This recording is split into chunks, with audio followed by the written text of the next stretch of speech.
મારી પ્રેક્ટિસમાં અત્યારે હું 2 વર્ષ જેવું થયું ને એક બિઝનેસ લાઈફ સાયકલ જેને કહેવાય કે હવે આપણે ઇન્ટ્રોડક્શન સ્ટેજ પત્યા પછીના નેક્સ્ટ સ્ટેજ ઉપર છું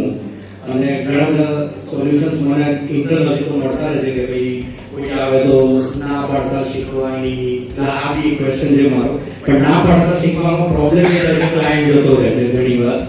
તો ફીસનું સ્ટ્રક્ચર હવે મારે એ પ્રમાણે ઇમ્પ્રૂવ કરવું હોય કે પછી સ્ટાફમાં અત્યારે એક જણ રાખે એને મેનેજ કરવું એને ઘણા કામ નથી આવડતું બધું મારી જોવા પડે હવે આ સ્ટેજને મારે ગ્રો કરવો હોય તો એના માટે હવે મારે શું કરવું છે આ એકદમ મારા માટે પ્રેક્ટિકલ સોલ્યુશન જોઈએ છે થેન્ક યુ સો તારો જે પ્રોબ્લેમ છે મેજોરિટી બધા જ્યારે સ્ટાર્ટ કરે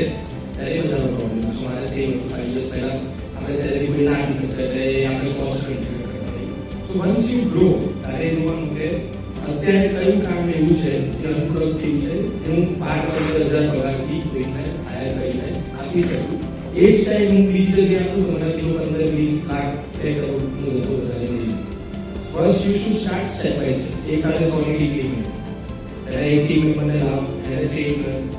પછી બીજાને લાવ પછી એને ટ્રેન કર નર્ચર કર અને પછી ધીરે ધીરે એવું એક ટીમ બીકોઝ અમારી ફિલ્ડમાં તારે 100 ફાઇલ કરવી હોય તો તું એકલો કરીશ તો પહોંચી નહીં પડે so gradually you have to definitely add people because time is money. So your time is limited. If you want to increase your time, you have to increase people.